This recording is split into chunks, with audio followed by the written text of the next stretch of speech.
Hello everyone, welcome to YouTube channel study with Satyan Singh. Students, आज class में हम कक्षा 9वीं की विज्ञान का चैप्टर नंबर 10 बात करने वाले हैं, जिसका नाम है गुरुत्वाकर्षण। इसमें हम एक इंपॉर्टेंट टॉपिक डिस्कस करेंगे जो कि हमारा है द्रव्यमान और भार। ठीक है, सबसे पहले हम डिस्कस करेंगे कि द्रव्यमान क्या होता है, भार क्या होता है, फिर हम द्रव्यमान और भार में कुछ अंतर देखेंगे जो कि काफ़ी एग्जाम में पूछे जाते हैं। तो चलिए सबसे पहले डिस्कस करते हैं द्रव्यमान के बारे में, जिसे हम लोग मास भी कहते हैं।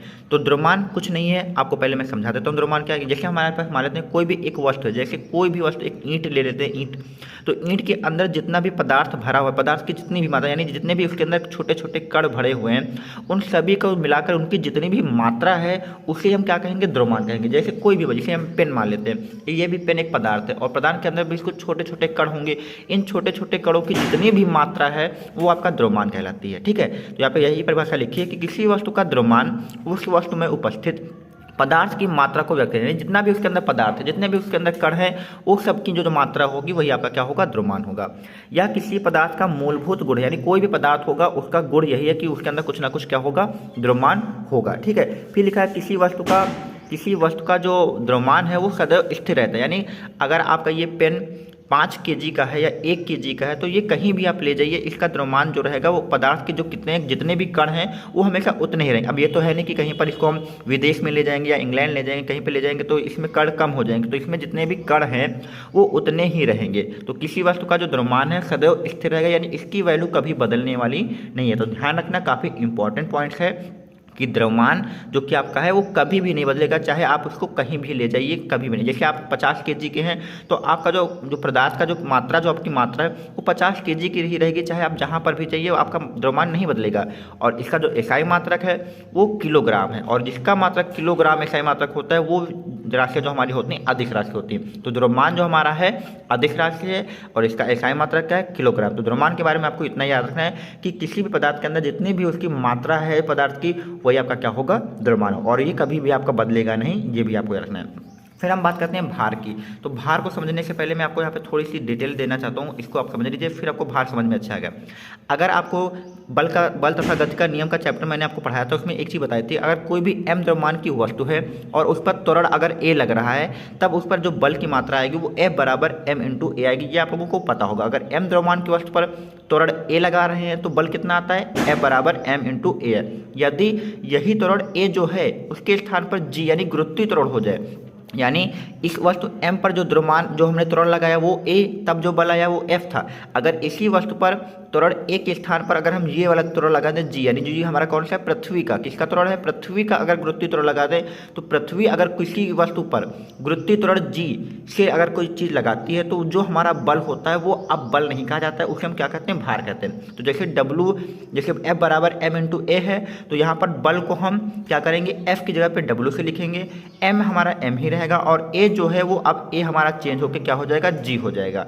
तो जो भार आपका होता है वो किसी वस्तु पर पृथ्वी के गुरुत्वीय त्वरण यानी g द्वारा लगाया गया एक प्रकार का बल ही है। तो जो आपका भार है वो एक प्रकार का बल ही है, बस इसमें फर्क क्या है, नॉर्मल बल में क्या होता था, त्वरण a होता था, यानी त्वरण a के द्वारा किसी वस्तु पर जो बल लगाते थे उसे हम F कहते थे, लेकिन यहाँ पर त्वरण g यानी पृथ्वी के गुरुत्वीय त्वरण के द्वारा जो बल लगाया जाएगा वो हमारा भार होगा, और W बराबर m a के स्थान पर a की जगह पे क्या हो जाएगा, g हो जाएगा। तो आई होप आप लोगों को क्लियर हो गया होगा कि भार और बल में क्या अंतर है। बल में आपका कोई एक समान त्वरण होगा, कोई प्रकार का त्वरण होगा, लेकिन भार में क्या होता है कि गुरुत्वीय त्वरण का यूज किया जाता है, यानी किसी वस्तु पर कौन सा त्वरण काम करेगा, पृथ्वी द्वारा जो त्वरण काम करेगा यानी गुरुत्वीय त्वरण काम करेगा, उसके द्वारा जो बल आएगा वो आपका क्या होगा, भार होगा। अब हम चलते हैं अपनी डेफिनेशन की तरफ।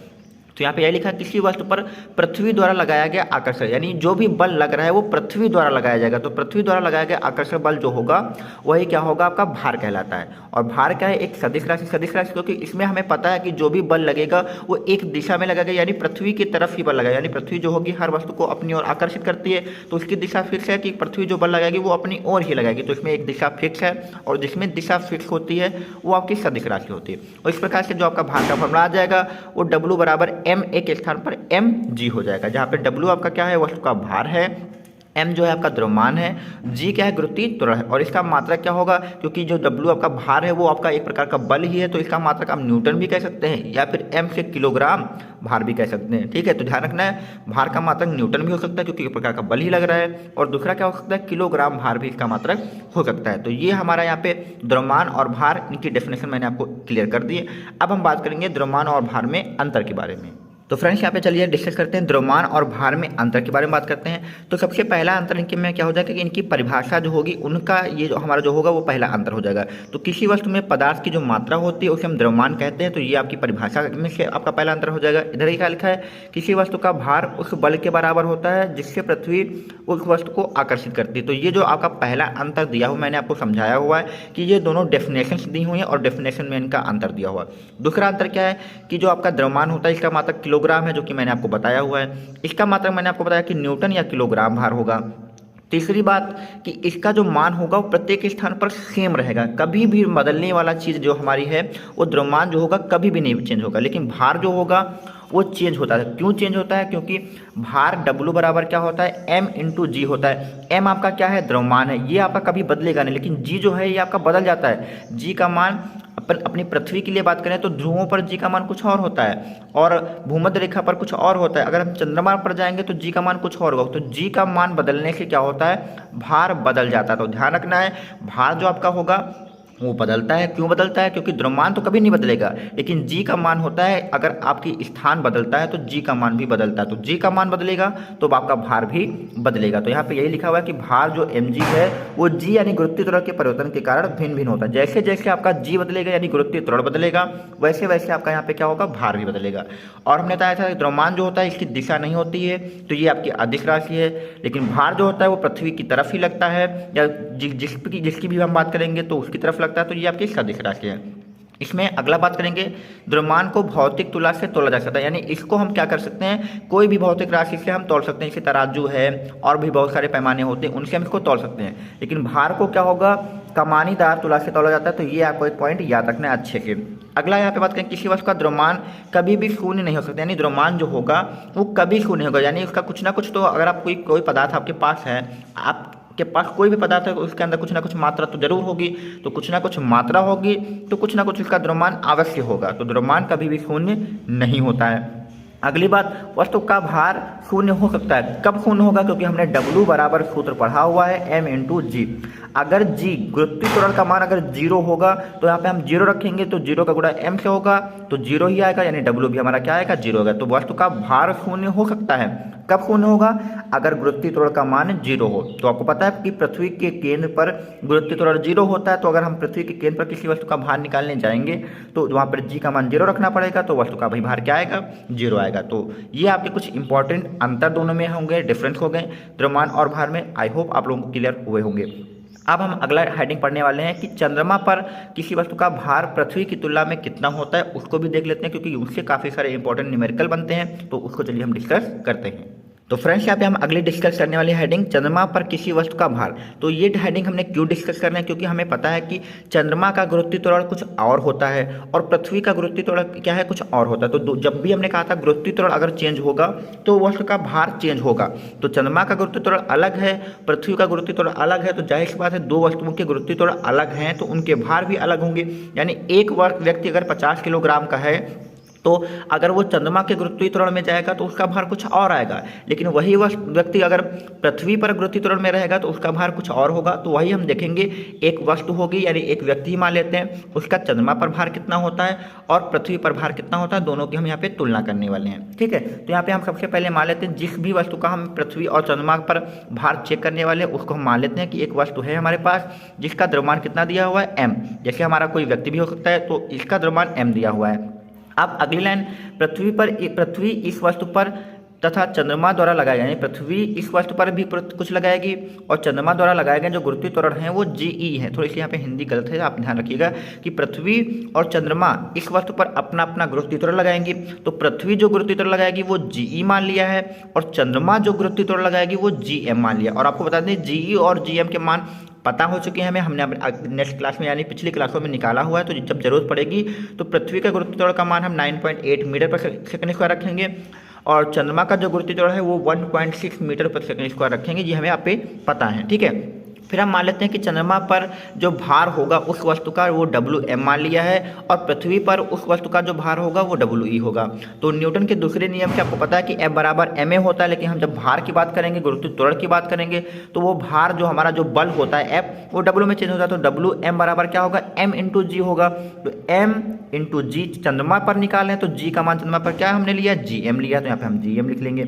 और जो वस्तु है उसका द्रव्यमान तो M ही है, तो M लिखा। ठीक है, यहाँ पे G की जगह पे GM क्यों लिखा, क्योंकि चंद्रमा पर हम भार निकाले तो चंद्रमा का गुरुत्वीय त्वरण ही हम यहाँ पे लिखेंगे। इसको इक्वेशन 1 नाम दे देते हैं। दूसरा, हम यहाँ पे पृथ्वी पर इस वस्तु का भार निकालें, तो पृथ्वी पर भार निकालेंगे तो यहाँ पे पृथ्वी के भार निकालने के लिए इसे WE से लिखेंगे, और WE बराबर क्या होगा, M इंटू जी होगा, और G हमारा गुरुत्वीय त्वरण होगा पृथ्वी का गुरुत्वीय त्वरण कितना दिया, GE दिया, तो यहाँ पे हम GE लिख लेंगे। इसको इक्वेशन 2 नाम दे देंगे। अब हम क्या करेंगे, समीकरण 1 और 2 को भाग करेंगे, तो भाग करने पे क्या होगा, WM बटे कितना आ जाएगा, WE आ जाएगा, बराबर में क्या रहेगा, MGM रहेगा, अपॉन में MGE रहेगा। M कट जाएगा, तो यहाँ पे देखिए WM जो कि चंद्रमा का भार है और WE जो कि पृथ्वी का भार है। अब GM की वैल्यू हमें पता है 1.6 होती है, GE की वैल्यू 9.8 होती है, पॉइंट से पॉइंट हटेगा, और इनको अगर आप भाग करेंगे तो लगभग में जो आपकी वैल्यू निकल के आएगी वो 1/6 के आसपास निकल के आएगी। तो इससे क्या साबित होता है कि जो हमारा WM जो कि चंद्रमा का भार है, यहाँ पे चंद्रमा पर किसी वस्तु का भार है यहाँ पे, और WE जो कि पृथ्वी पर किसी वस्तु का भार है, वो 1/6 निकल कर आया है। तो अब यहाँ पे आप एक चीज़ समझ लीजिए कि अगर हम तुलना करें तो चंद्रमा का पर हम किसी वस्तु का भार अगर हम 1 पा रहे हैं, तो पृथ्वी पर उसी वस्तु का भार जो हम कितना पा रहे हैं वो 6 गुना पा रहे हैं। यानी कहने का मतलब है, अगर चंद्रमा पर कोई व्यक्ति का भार अगर 10 है, तो पृथ्वी पर उस व्यक्ति का भार जो होगा वो 60 होगा, यानी 6 गुना होगा। देख सकते हैं यहाँ पे चंद्रमा पर अगर 1 है तो पृथ्वी पर वही वो 6 गुना हो जा रहा है, यानी 6 हो जा रहा है। तो कहने का मतलब है कि जो पृथ्वी का जो भार होगा, पृथ्वी पर किसी व्यक्ति का जो भार होगा वो चंद्रमा की तुलना में क्या होगा, 6 गुना होगा। ध्यान रखना है, पृथ्वी जो अपना भार रखेगी चंद्रमा की तुलना में वो कितना रखेगी, 6 गुना रखेगी। ध्यान रखना है, वेरी इंपॉर्टेंट पॉइंट मैंने आपको बताया हुआ है। फिर से समझ लीजिए, मैंने आपका चंद्रमा पर भार निकाला, W बराबर mg होता है, G की जगह हमने GM चंद्रमा का गुरुत्वीय त्वरण रखा। फिर पृथ्वी पर भार निकाला, WE बराबर M इंटू GE हमारा गुरुत्वीय त्वरण है जो कि पृथ्वी का है। दोनों को डिवाइड किया तो M कट गया, जो कि हमारी वस्तु का द्रव्यमान था। GM का मान हमें पता होता है गुरुत्वीय त्वरण, जो कि हमारा चंद्रमा का गुरुत्वीय त्वरण 1.6 पता है। GE जो कि हमारा पृथ्वी का गुरुत्वीय त्वरण ये भी हमें पता है। इन दोनों को हमने डिवाइड किया तो 1/6 लगभग में आएगा। तो इससे पता चला कि जो चंद्रमा का द्रव्यमान अगर 1 है तो पृथ्वी का द्रव्यमान वो 6 होगा, यानी 6 गुना होगा। तो हम कह सकते हैं कि किसी वस्तु का अगर हमारा चंद्रमा पर द्रव्यमान अगर 10 है तो पृथ्वी पर द्रव्यमान कितना होगा, उसका 6 गुना मतलब 60 होगा। तो पृथ्वी पर द्रव्यमान जो होगा वो चंद्रमा के द्रव्यमान का 6 गुना होता है। तो ये आपको यहाँ पे याद रखना है। तो इसी के साथ हमारे यहाँ पे जो लेक्चर होगा कंप्लीट हो गया है। अगले वीडियो में हम चंद्रमा और पृथ्वी से संबंधित कुछ इंपॉर्टेंट न्यूमेरिकल करेंगे जो कि हमारे भार से रिलेटेड होंगे। अगर आपको ये वीडियो पसंद आए तो चैनल को लाइक सब्सक्राइब और दोस्तों में शेयर करिए।